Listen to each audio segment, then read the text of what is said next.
যে মানুষ মেরে নেয় কি মানুষ? হ্যাঁ, ওই যে কতদিন আগে উসমান হাদি উসমান হাদিকে গুলি করে হত্যা করেছিল না? তাই যে গুলি করে হত্যা করছে হ্যাঁ তো একটা মানুষ ছিল, ঠিক কিনা? তাকেও যদি আমরা মানুষ বলি তাহলে আমার আর কিছু বলার নাই। দিনের দুপুরে কিভাবে সে দিনের বেলা ওপেন রাস্তার মধ্যে চলন্ত অবস্থায় গুলি করে, এগুলো বলে মানুষ? আর এগুলো লালন পালন করতেছে। কবি তার সঙ্গীতের মধ্যে বলেন, হায় রে সাদের দুনিয়ায় মানুষ পাওয়া বড় দায়, মানুষ দেখতে চলো এবার জাদুঘরে যাই সবাই, মানুষ দেখতে চলো এবার জাদুঘরে যাই সবাই। হায় রে সাদের দুনিয়ায় মানুষ পাওয়া বড় দায়, মানুষ দেখতে চলো এবার জাদুঘরে যাই সবাই, মানুষ দেখতে চলো এবার জাদুঘরে যাই সবাই। রাস্তাঘাটে যায় না চলা এই মানুষের ভিড়ে, সে ভিড়ের মাঝে আবার কেহ অন্যের পকেট মারে, ঠিক না? রাস্তাঘাটে যায় না চলা এই মানুষের ভিড়ে, সে ভিড়ের মাঝে আবার কেহ অন্যের পকেট মারে। তোমরা কেউ যদি মানুষ বলো, তোমরা কেউ যদি মানুষ বলো, আমার কিছু বলার নাই, মানুষ দেখতে চলো এবার জাদুঘরে যাই সবাই। হায় রে সাদের দুনিয়ায় মানুষ পাওয়া বড় দায়, মানুষ দেখতে চলো এবার জাদুঘরে যাই সবাই, মানুষ দেখতে চলো এবার জাদুঘরে যাই সবাই। চেহারাটা দেখতে ভালো, পোশাকটাও চমৎকার, অন্তরে তার কালি বড়, কাষ্ট বড় কদাচার। চেহারাটা দেখতে ভালো, পোশাকটাও চমৎকার, অন্তরে তার কালি বড়, কাষ্ট বড় কদাচার। এই মানুষের ভিড়ে আজি, এই মানুষের ভিড়ে আজি আসল মানুষটাই রে নাই, মানুষ দেখতে চলো এবার জাদুঘরে যাই সবাই। হায় রে সাদের দুনিয়ায় মানুষ পাওয়া বড় দায়, মানুষ দেখতে চলো এবার জাদুঘরে যাই সবাই, মানুষ দেখতে চলো এবার জাদুঘরে যাই সবাই। পশুর পেটে পশুর জন্ম, মানুষের পেটে মানুষ, আল্লাহ জানে কোন হালতে জন্মেছিল ইসরাইল বুশ। পশুর পেটে পশুর জন্ম, মানুষের পেটে মানুষ, আল্লাহ জানে কোন হালতে জন্মেছিল ইসরাইল বুশ। এত রক্ত খেয়েও তার, এত রক্ত খেয়েও তার রক্ত নেশা মেটে নাই, মানুষ দেখতে চলো এবার জাদুঘরে যাই সবাই। হায় রে সাদের দুনিয়ায় মানুষ পাওয়া বড় দায়, মানুষ দেখতে চলো এবার জাদুঘরে যাই সবাই, মানুষ দেখতে চলো এবার জাদুঘরে যাই সবাই, ঠিক কিনা মুসলমান? নিশ্চয় শয়তান মানুষদের প্রকাশ্য দুশমন, মানুষদের কি প্রকাশ্য দুশমন। শয়তানের দুশ্মনী সব সময় সব জায়গায় থাকবে, এটা আল্লাহ পাক থেকে চাইয়া নিয়ে আসছে। কি বলেন? আল্লাহ পাকের থেকে কি করছে? চাইয়া নিয়ে আসছে। শয়তান শয়তান হয়েছে কিভাবে জানেননি? তার উপাধি ছিল সাইয়্যিদুল মালাইকা, ফেরেশতাদের সর্দার ছিল। শয়তানের কি ছিল? ফেরেশতাদের সর্দার। আল্লাহ রব্বুল আলামিন সূরাতুল বাকারায় বলেন, ওয়া ইয কুলনা লিল মালাইকাতি ইসজুদু লিআদামা ফাসাজাদু ইল্লা ইবলিস আবা ওয়াস্তাকবার ওয়া কানা মিনাল কাফিরিন। আল্লাহ রব্বুল আলামিন বলেন, আদম আলাইহিস সালামকে যখন রূহ দিলেন, আদম আলাইহিস সালামকে যখন রূহ ফুঁক দিলেন, রূহ ফুঁক দেওয়ার পরে আদম আলাইহিস সালাম জীবিত হয়ে উঠে বসলেন। বসার পরে আল্লাহ রব্বুল আলামিন সমস্ত ফেরেশতাগুলোকে অর্ডার করলেন, উসজুদু লি আদম, তোমরা আদমকে সিজদা দাও। কি দাও? সিজদা দাও। ওইখানে ইবলিসও ছিল, তখন তো সে ইবলিস না, তখন সাইয়্যিদুল মালায়েকা, ফেরেশতাদের সর্দার। কত বড় ডিগ্রি পাইলে ফেরেশতাদের সর্দার হতে পারে? ফেরেশতাদেরকে তালকিন দিত, ওয়াজ নসিহত করত এই শয়তান। তখন সবাই সাথে সাথে সিজদার মধ্যে উঠে পড়লো। আল্লাহ পাক রব্বুল আলামিন অর্ডার করার সাথে সাথে সমস্ত ফেরেশতাকুল সিজদার মধ্যে উঠে পড়লো, আদম আলাইহিস সালামকে সিজদা দিল। এই সিজদাটা কি জন্য দেওয়া হয়েছে জানেন? এর কারণ আছে না? আল্লাহ পাক রব্বুল আলামিন মানুষের অন্তরের খবর জানেন, সমস্ত মানুষের দিলের অবস্থা জানেন, কে কিভাবে গুমরা হবে তাও আল্লাহ পাক জানেন কিনা। সবকিছুর মধ্যে একটা রেড সিগন্যাল আছে। কি আছে? রেড সিগন্যাল মানে বাধা। সবকিছুর মধ্যে একটা দেয়াল আছে, ওই পাশে যাওয়া যাবে না, ঠিক না? যে কোনো বিষয়ে দুনিয়ার মধ্যে মুসলমান ইমানদার হিসেবে কোন নবীকে মানার মধ্যে কিন্তু মাপকাঠি আছে, ঠিক কিনা? সমাজের মধ্যে এমন কিছু লোক তৈরি হবে যারা নাকি নবীজি নূরের তৈরি, মাটির তৈরি নিয়ে ফাড়াফাড়ি করবে। করতো না?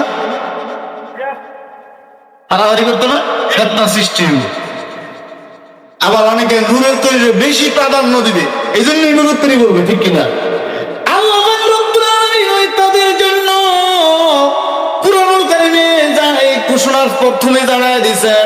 আল্লাহ রাব্বুল আলামিন ১৫০০ বছর আগে জিবরাইলের মাধ্যমে কোরআন শরীফ নাযিল করিয়া সমস্ত ঈমানদারদেরকে শিক্ষা দিয়ে দিয়েছেন, উসজুদু লি আদম, আদমকে সিজদা করো। কারণ আদম হলো মানব জাতি। আদম কি?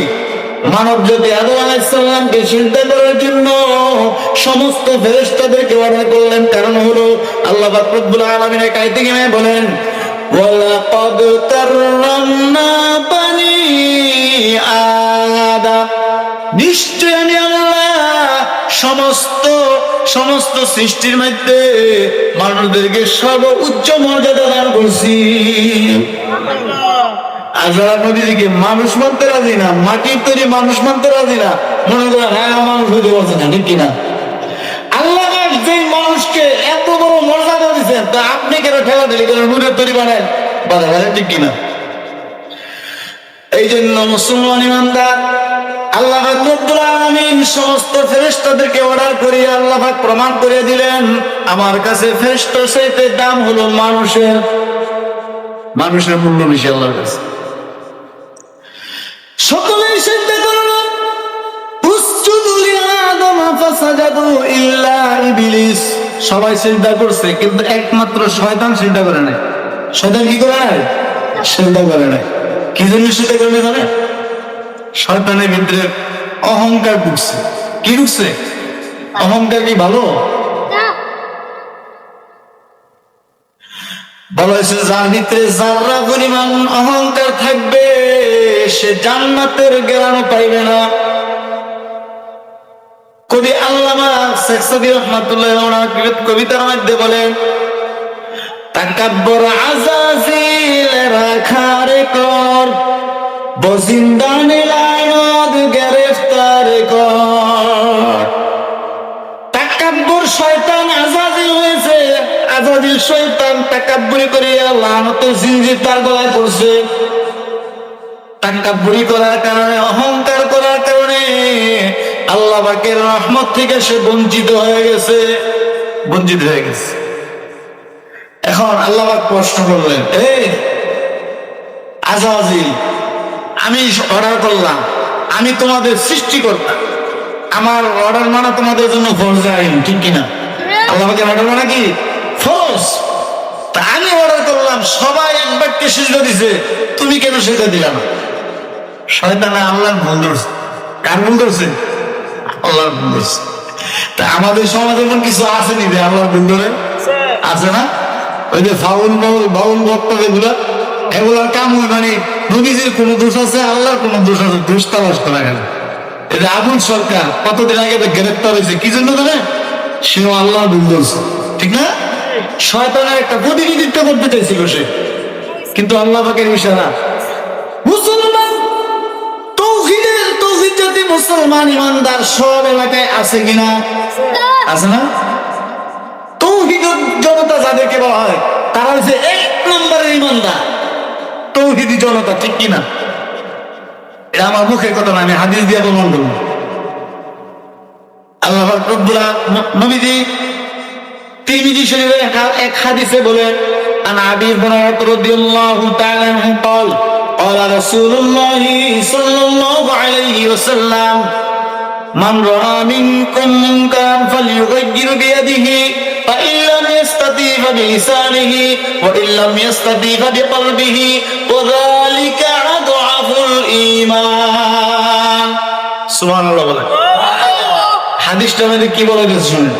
নবীজি বলেন, মান রাআ মিনকুম মুনকারান ফালিয়ুগাইয়ির বিয়াদিহি, যার সামনে ইসলাম বিরোধী কোনো কাজ হয়, যার সামনে কোরআন হাদিস বিরোধী কোনো কাজ হয়, ইমানদারের দায়িত্ব হলো তার শক্তি থাকার সাথে সাথে হাত দিয়ে তাকে বাধা দেওয়া।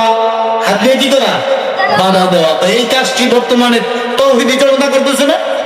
তৌহিদি জনতা করতেছে। তাদের ভূমিকা কত?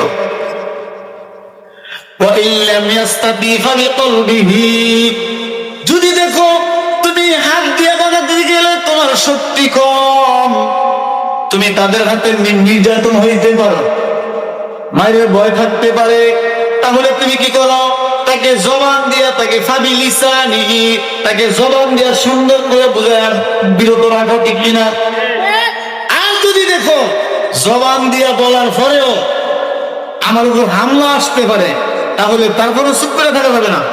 তারপরে 3য় নাম্বার কাজ হলো ফাবিকলবিহি, তুমি অন্তরে অন্তরে পরিকল্পনা করো তাকে এই ইসলাম বিরোধী কাজ থেকে কিভাবে তাকে ফিরানো যায়, ঠিক কিনা?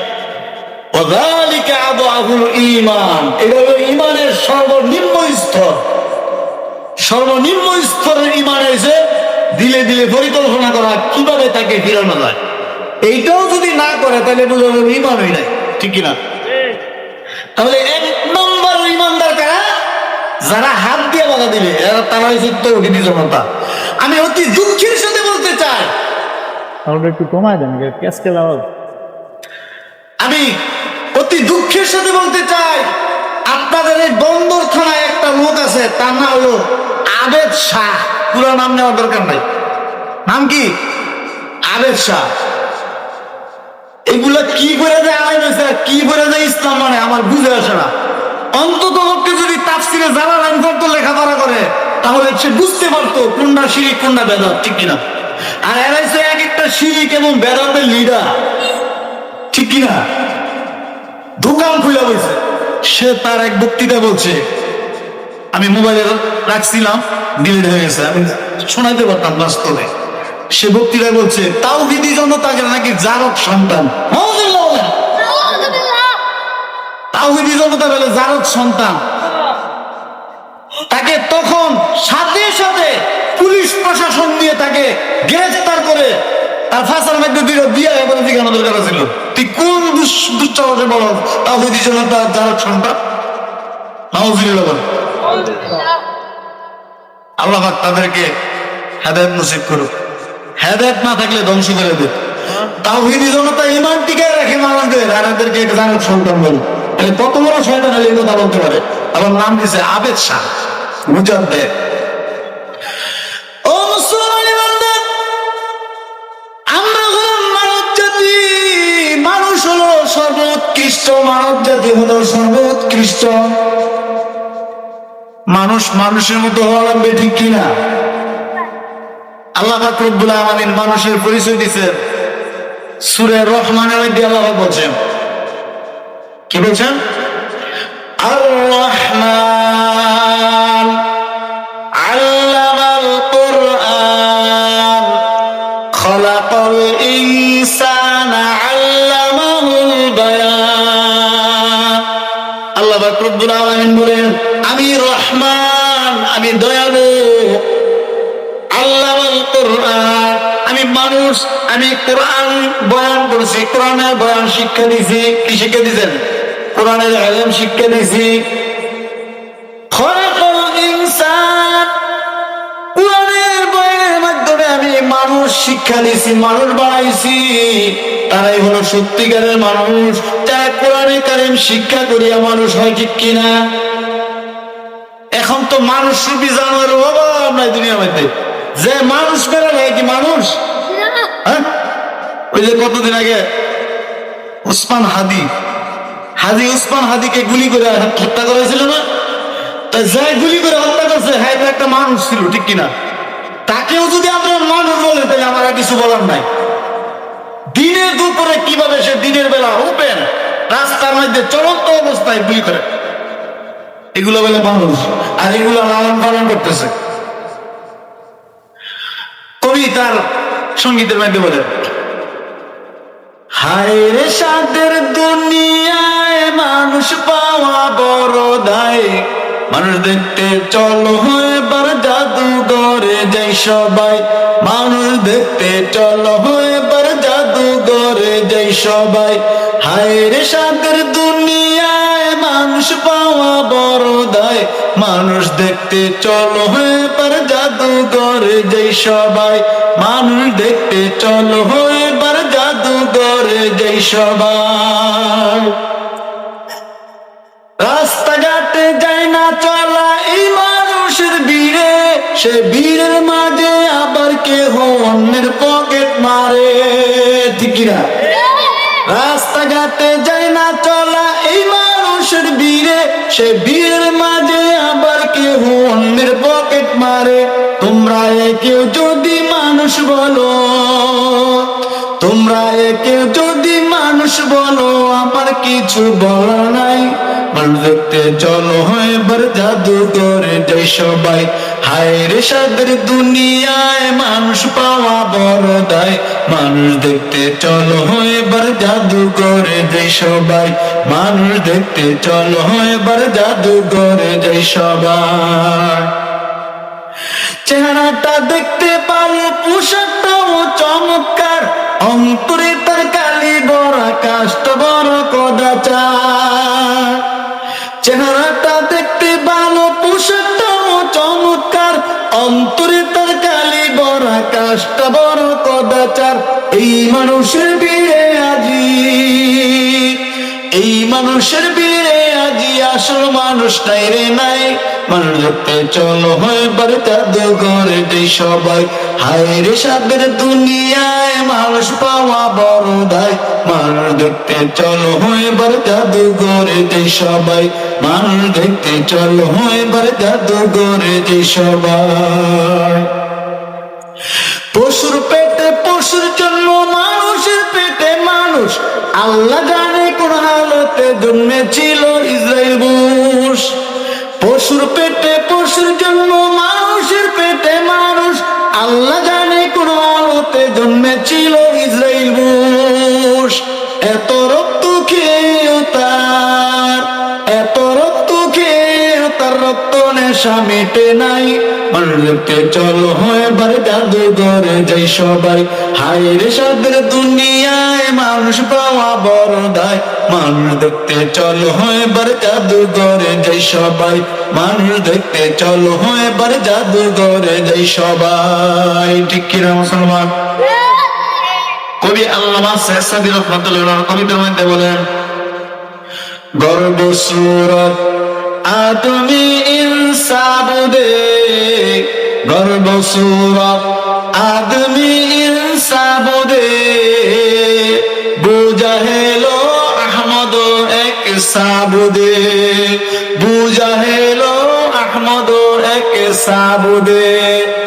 মানুষ যদি মানুষের মতো চেহারা, চোখ নাক কান সবকিছু মানুষের রূপে হইলে যদি সবাই মানুষ হইতে পারতো, তাহলে আবু জাহেলের কিন্তু সুন্দর একটা চেহারা ছিল, ঠিক কিনা?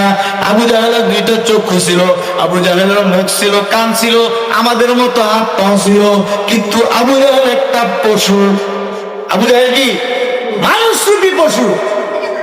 গর্বসুরত আদমি ইনসাবুদে সুরতে সিরাতে যদি মানুষ হয়ে যেত, আবু জাহেল কিন্তু তার সুন্দর ছিল চেহারা সুরত।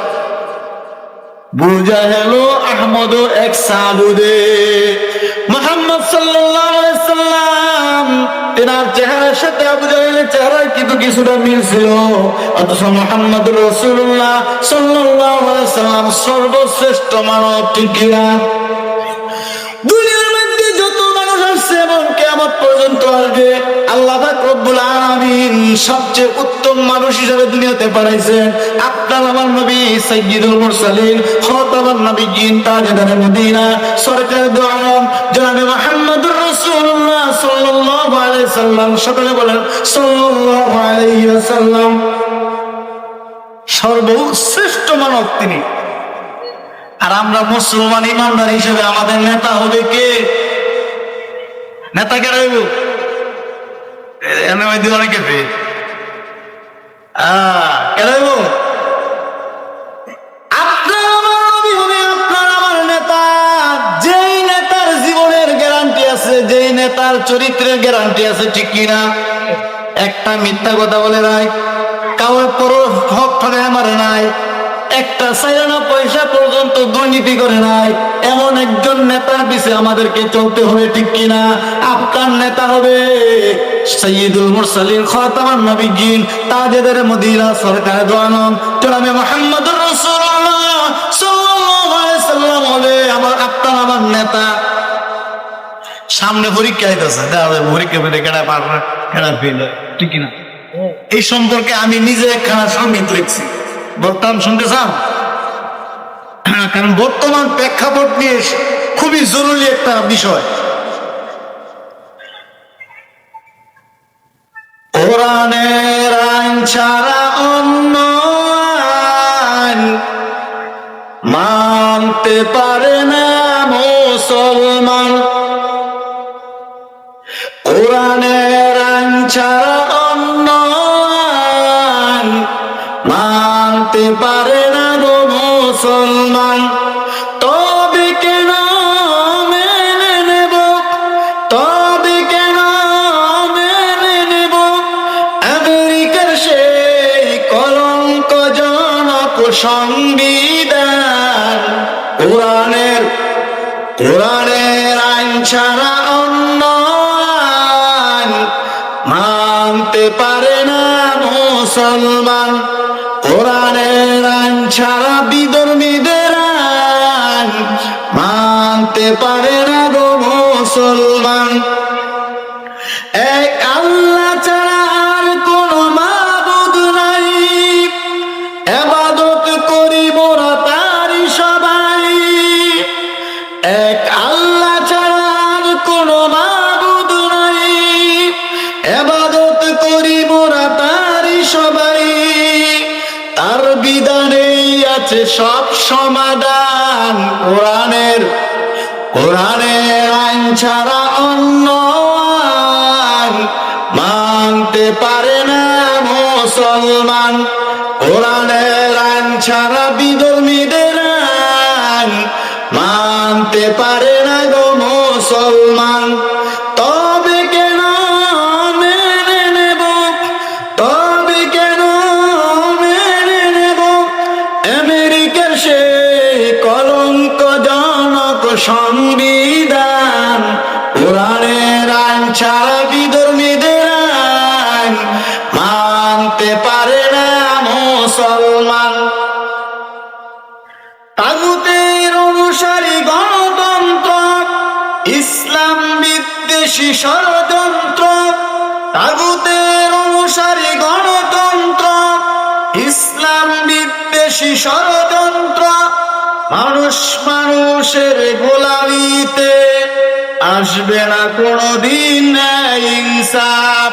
মানুষ মানুষের গোলামিতে আসবে না কোনদিন ইনসাফ। কোরআনের আইন ছাড়া বিধর্মীদের আইন মানতে পারে না মুসলমান।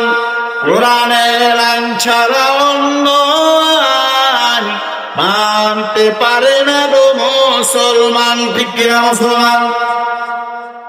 আজকে কোরআন আইন যদি আমি আপনি কায়েম না করি, হিন্দুরা করবো নি, খ্রিস্টানরা করবো, বিধর্মীরা করবো, আমি আপনি মুসলমান ইমানদার দাবি করি, টান টান দেখলে আমি মুসলমান।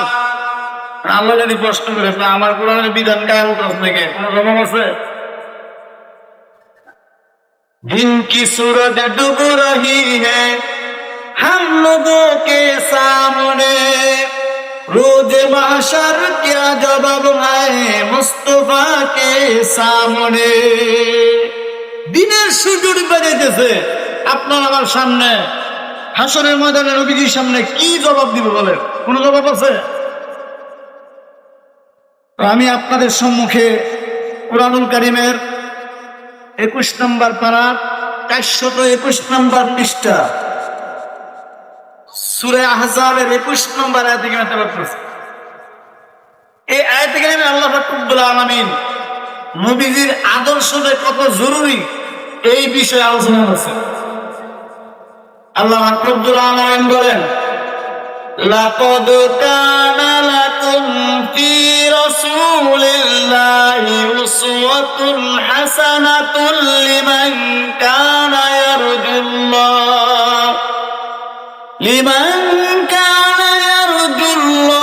ওয়াল ইয়াওমাল আখির ওয়া যাকারাল্লাহা কাসীরা।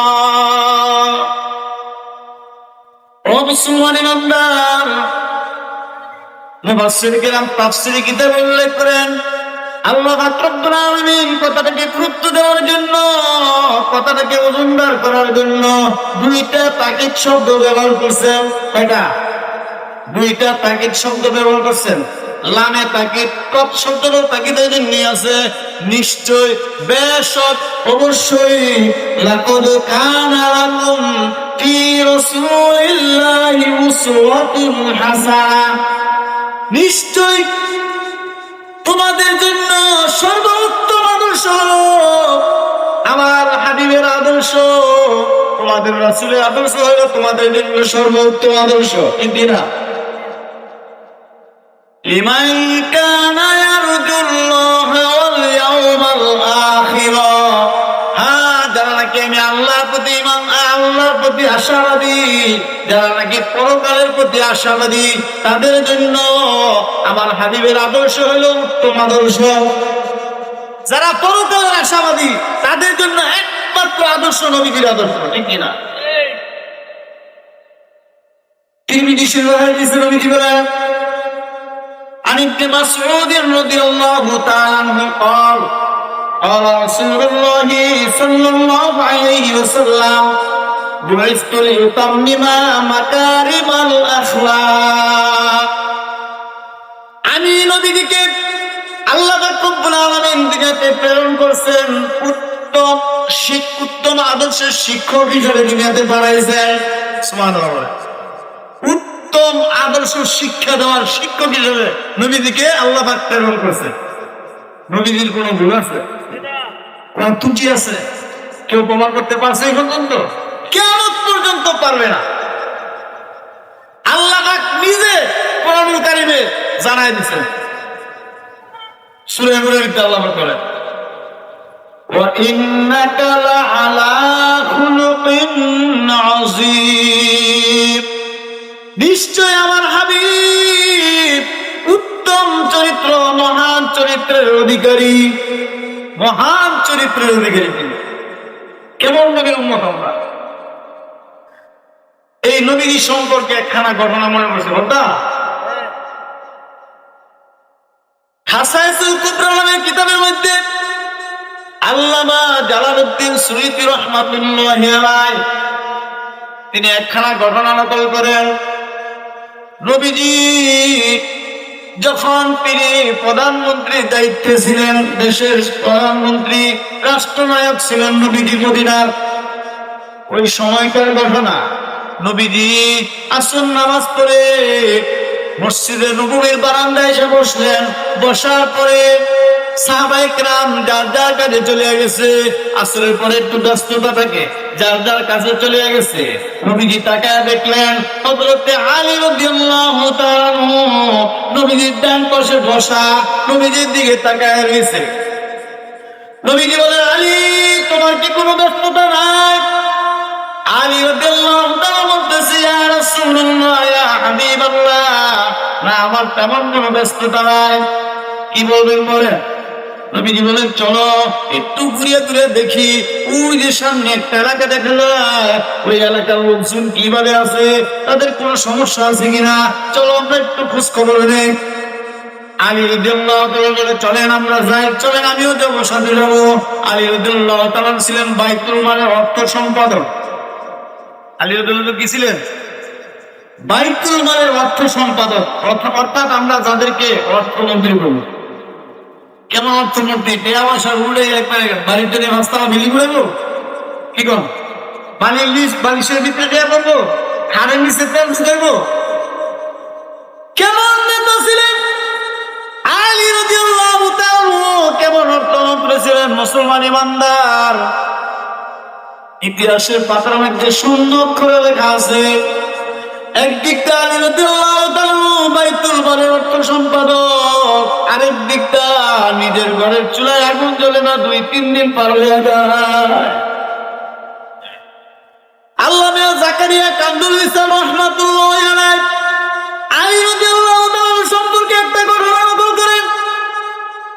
একদিনকার ঘটনা, আলী রাদিয়াল্লাহু তাআলা ঘরের ভিতরে প্রবেশ করবেন, এর আগ মুহূর্তে হাসান হোসেন রাদিয়াল্লাহু তাআলা দুই ভাই খিদায় কাতর হইয়া দৌড়ে আসছে, আম্মা আমাদের খিদা লাগছে, আমাদেরকে খাবার দাও, খিদার কারণে খেলতে পারতেছি না, শরীরে শক্তি নাই, দৌড়াদৌড়ি করতে পারি না, খেলাধুলা করতে পারি না। হযরতে ফাতেমা রাদিয়াল্লাহু তাআলা তিনি বলতেছেন, ঘরে তো খাবার মতো খাওয়ার মতো কিছুই নাই, তোমরা একটু অপেক্ষা করো, তোমার আব্বা জান আসলে আমি বলবো না তোমাদের খাবারের ব্যবস্থা করতে। দুই ভাই কান্নাকাটি করে গলা কাটা মুরগির মতো তারা কতক্ষণ কান্নাকাটি করে তারা ঘুমায় গেছে। এই সময় আলী রাদিয়াল্লাহু তাআলা ঘরের মধ্যে প্রবেশ করলেন, সালাম করলেন।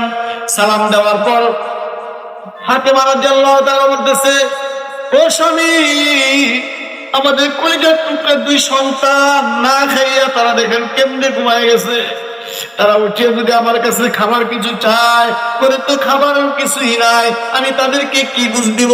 তারা হলো নিষ্পাপ, তারা হলো শিশু, আমরা তো বড় মানুষ, আমরা বুঝি, কিন্তু তাদেরকে বুঝতে হবে না। আলী রাদিয়াল্লাহু তাআলা চিন্তা করলেন, ঠিক আছে আমি একটু যাই দেখি কোন খাবারের ব্যবস্থা করতে পারি কিনা। আলী রাদিয়াল্লাহু তাআলা বিসমিল্লাহি তাওয়াক্কালতু আলাল্লাহ বলে ঘর থেকে বাইরে হওয়ার পরে আল্লাহ পাক রব্বুল আলামিনের কুদরতি দরিয়া জোশ মারিয়া বইছে, কাদের কদর অত্তদারি হাতে কায়ে আকুনি, জিন্দারা মুর্দা কোনি তো মুর্দারা বেজা করি। বাইরে আমার আল্লাহ পাকের কুদরত বুঝা বড় দায়। আলী রাদিয়াল্লাহু তাআলা ওনার ভিতরে ইখলাস দেখিয়া, আল্লাহর উপর ভরসা দেখিয়া, তাওয়াক্কুল দেখিয়া আল্লাহ পাক রব্বুল আলামিন সাথে সাথে ফেরেশতা বানাইলেন, ও ফেরেশতারা তোমরা তাড়াতাড়ি জমিনে যাও, মানব রূপ ধরিয়া যাও, একটা উট নিয়ে যাও, উটটা নিয়ে তোমরা বলাবলি করবা, তোমরা উটের ব্যবসায়ী হইবা, আর বলবা আমরা উটটা বিক্রি করবো। আলীর সামনে যাইয়া উটটা বিক্রি করার কথা বলো, আলীকে বিক্রি করো, আলীর কাছে তোকে টাকা পয়সা কিচ্ছু নাই, বাকিতে বিক্রি করবা, বিক্রি করে পরে আমাদেরকে আমাদের পাওনাটা দিয়ে দিবা। এইভাবে তুই কি করি, সুবহানাল্লাহ আলহামদুলিল্লাহ লা ইলাহা ইল্লাল্লাহ, জোরে জোরে সুবহানাল্লাহ আলহামদুলিল্লাহ লা ইলাহা ইল্লাল্লাহ।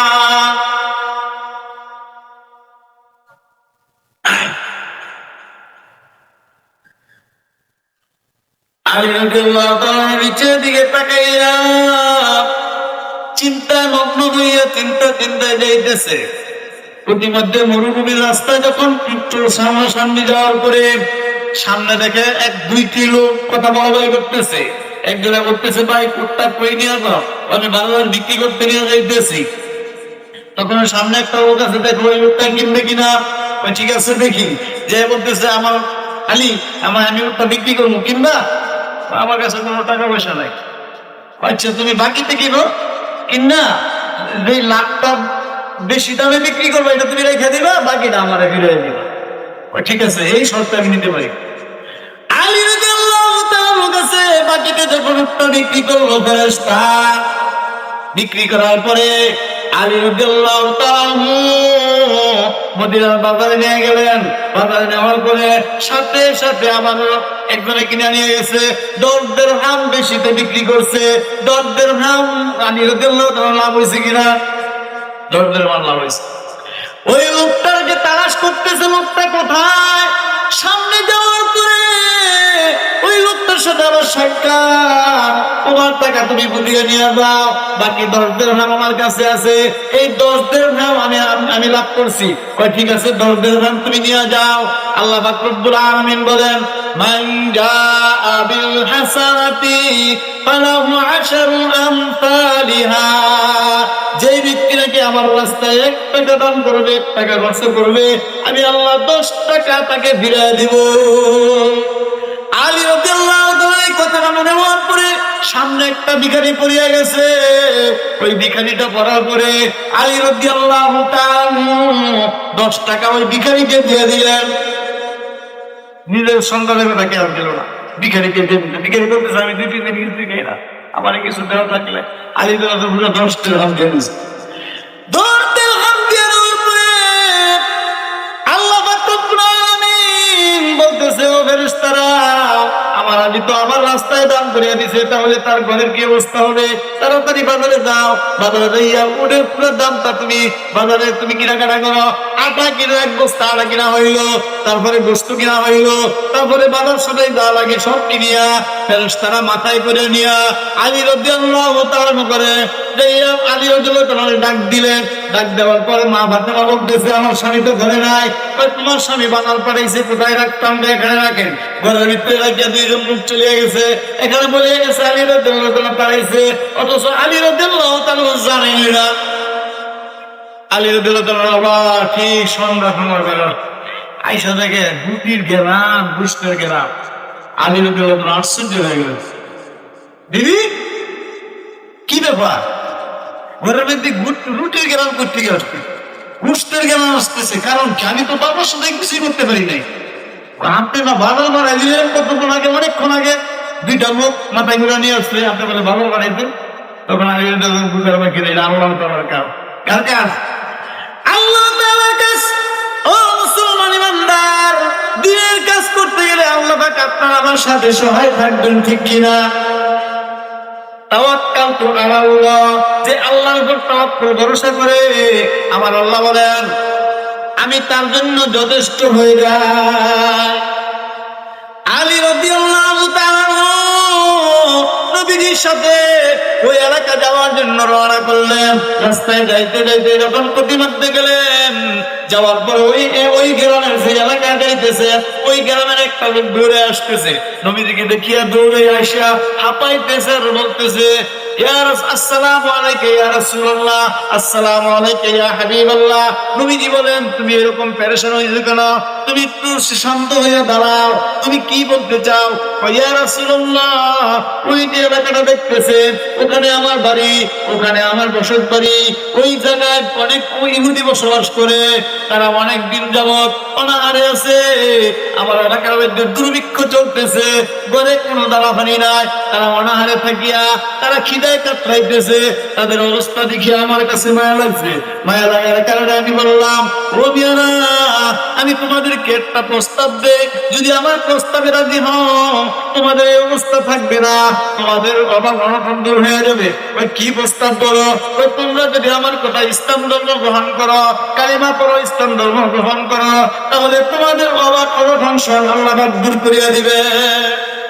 ইয়া রাসূলুল্লাহ, ইয়া হাবিবাল্লাহ, তারা আমার কথা বিশ্বাস করছে, কালিমা পড়ছে, ইসলাম ধর্ম গ্রহণ করছে, কিন্তু আজকে কয়েকদিন যাবত পার হয়ে গেছে, তাদের অবস্থার তো কোনো উন্নতি হইতেছে না, তাদের খাওয়া দাওয়ার কোনো ব্যবস্থা হইতেছে না।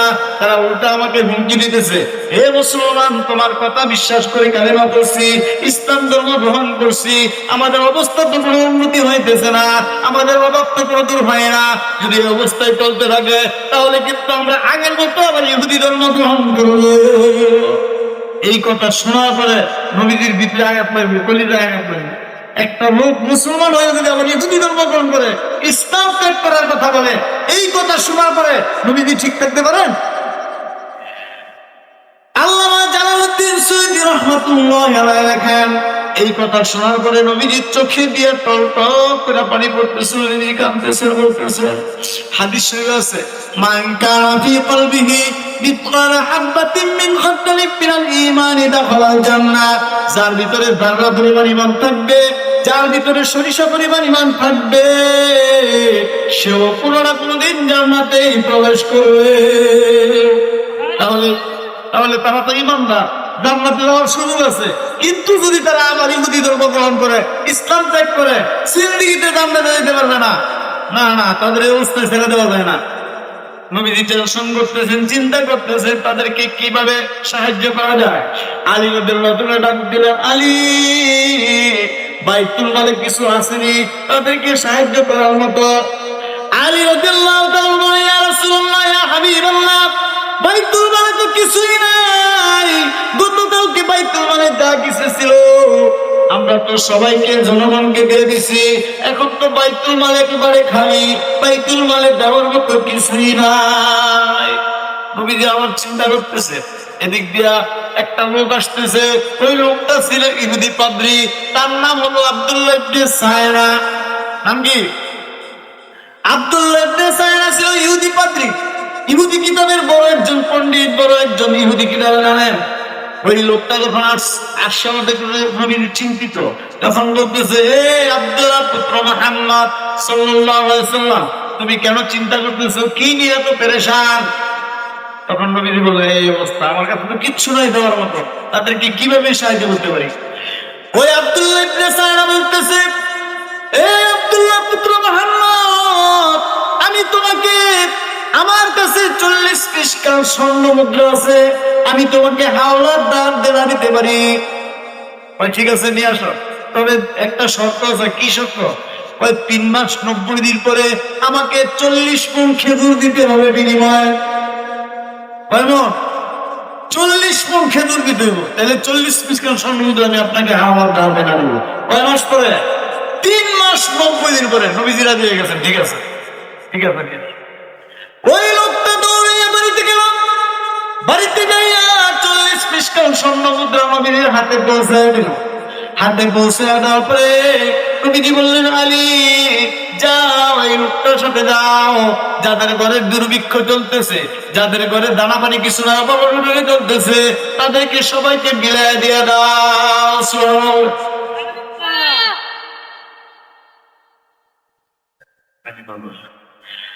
তো ঘটনার ক্ষেত্রে নবীজি আরেকদিন আসর নামাজ পড়ে মসজিদে নববীর বারান্দায় বসা, ঠিক একইভাবে নবীজি বলেন, সবাই সাহাবীরা দাঁড়ার কাজে চলে গেল।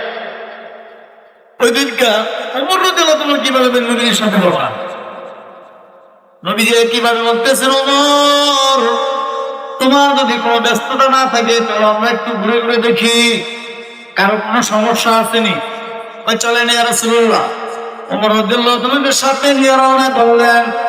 ওই রাস্তা দিয়ে যখন যাইতেছেন, যে জায়গার মধ্যে আব্দুল্লাহ ইবনে সায়রা নবীর সাথে সাক্ষাৎ হইল, ওই জায়গায় যাওয়ার সাথে সাথে ওই লোকটা দৌড়ে আসছে, আইসা বলতেছে, 87 দিনের মাথায় আরো 3 দিন বাকি। 90 দিনে কয় দিন বাকি? আরো 3 দিন বাকি। ওই লোকটা আব্দুল্লাহ ইবনে সায়রা নবীর কথা কেড়েছে, বলতেছে, এ আব্দুল্লাহ পুত্র মুহাম্মদ, দাঁড়াও, আমি তোমার কাছে পাওনাদার, তুমি আমার কাছে ঋণী। নবীজি কয়, হ্যাঁ, আরো 3 দিন বাকি। আমি 3 দিন বাকি না, আমার পাওনা এখন বুঝাই দিতে হবে, এই মুহূর্তে আমার পাওনা বুঝাই দাও। নবীজি বলেন, ও মিয়া, আমি রাস্তার মধ্যে কিভাবে তোমার পাওনা বুঝাই দিব? আমি তো সাথে কিছুই আনি নাই। তুমি তো বলছো 90 দিন পরে, 3 মাস পরে, তাহলে এখন আমি কিভাবে দেই? আমি 3 দিন বুঝি না, আমাকে এখন পাওনা বুঝাই দিতে হবে, কারণ তোমার কথা ঠিক থাকবে না। তোমার পিতাও এমন ছিল, কথা ঠিক রাখে নাই, তোমার দাদাও এমন ছিল, কথা দেওয়ার কথা রাখে নাই। নাউজুবিল্লাহ বলে নবীজি রাগ হয়ে গেছে, আমার পিতা মেয়ে নিয়ে কথা বলো। কিতাবে লেখেন, সাথে ছিলেন ওমর রাদিয়াল্লাহু তাআলা। নরম না গরম? কেমন গরম? ওমর রাদিয়াল্লাহু তাআলা তলোয়ারের খাপ ব্যবহার করি না। আমার তলোয়ার থাকলে সবসময় ওপেন, যেখানে অন্যায় সেখানে আমি ওমরের তলোয়ার চলবে। আমি খামের ভিতরে ঢুকাই বাবার খাপ থেকে বাইর করবো, এই সময় আমি ওমরের নাই।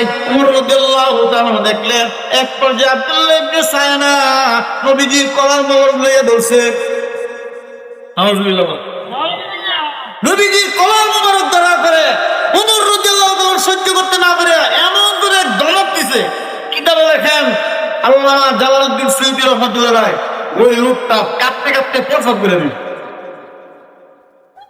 ওমর রাদিয়াল্লাহু তাআলা বলেন, ইয়া রাসূলুল্লাহ, ইয়া হাবিবাল্লাহ, আপনি শুধু একটু ইশারা দেন, আমি লোকটাকে জ্যান্ত পুঁতে ফেলি। আমরা বলি কি করলাম বলে, নবীজি বলেন, হে ওমর দাঁড়াও, তাকে ধমক দেওয়ার কোনো অধিকার তোমার নাই। আর আপনারা কি করলেন, আমাদের নেতা হইলে কি দেব বানায়ালা, ঠিক কিনা? নবীজি কেমন নবী ছিলেন?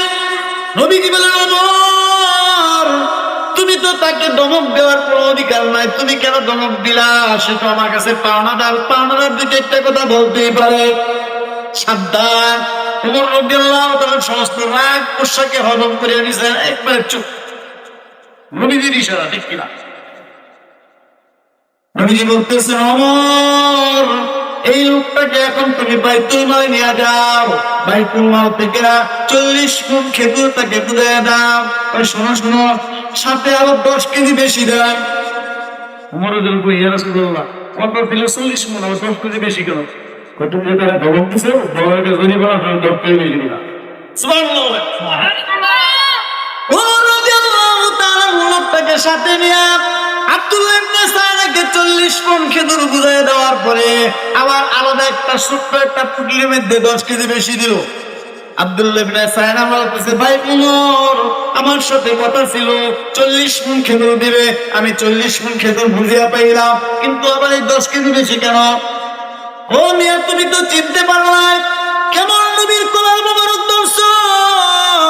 এই নবী, আল্লাহর কসম, যদি নবীর ইশারা না করতো আমি তোমাকে জ্যান্ত মাটির নিচে পয়সা ফেলতাম।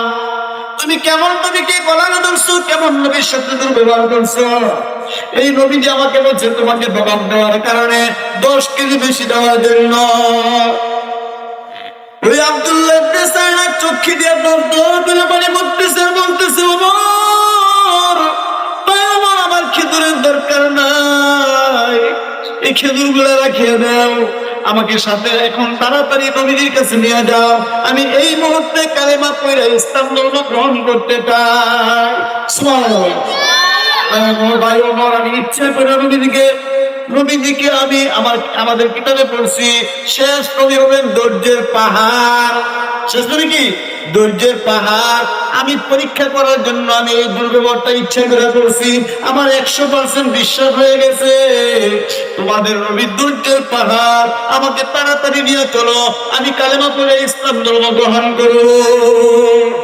ওমর রাদিয়াল্লাহু তাআলা তাড়াতাড়ি নবীজির কাছে নিয়ে গেলেন, নিয়ে বলতেছেন, ইয়া রাসূলুল্লাহ, ইয়া হাবিবাল্লাহ, আব্দুল্লাহ ইবনে সায়না আপনার কাছে ইসলাম ধর্ম গ্রহণ করতে চায়, খেজুরের দরকার নাই, সব কিছু রেখে আসছে। তখন সাথে সাথে কালেমা পড়ে দিলেন, কালিমা পড়ে লা ইলাহা ইল্লাল্লাহু মুহাম্মাদুর রাসূলুল্লাহ। শাফিয়ে রোজে গাদা রোজা খতিবে আম্বিয়া সাহেবে আউজে ওয়াজুল খুদা রোজে আতিক সাহেবে আসরার ওনা মুসে আকবর বরমালা ইলমে মুআজ আউয়ালিন ও আখিরি আন্দার মাজিদ ইলমে মুআজ আউয়ালিন ও আখিরি আন্দার মাজিদ রহমাতাল লিল আলামিন ও দাশ খুদা বন্দে করিম রহমাতাল লিল আলামিন ও দাশ খুদা বন্দে করিম খলক খলক কওল পেনো হাদিস সিনতে ও হামিদ খলক খলক কওল পেনো হাদিস সিনতে ও হামিদ। ও মুসলমান, আপনার আমার নবী সাইয়্যিদুল মুরসালিন খাতামান নবিয়্যিন তাজদারে মদিনা সরকারে দো আলম জনাব মুহাম্মদুর রাসূলুল্লাহ সাল্লাল্লাহু আলাইহি সাল্লাম তিনি ছিলেন ধৈর্যের পাহাড়, তেনার চরিত্র ছিল কোরআন কারীম, তিনি মহান চরিত্রের অধিকারী ছিলেন। এমন নবীজিকে রাখিয়া যদি আমলটা বললে তা গ্রহণ করেন তাহলে কিন্তু উপায় থাকবে না, নবীজি সবার পাওয়া সম্ভব হয় না। এই জন্য মুসলমান ইমানদার এখন থেকে সচেতন হন, জীবনভর ভুল করছে, এখন আর কোনো ভুল করা যাবে না, ঠিক কিনা?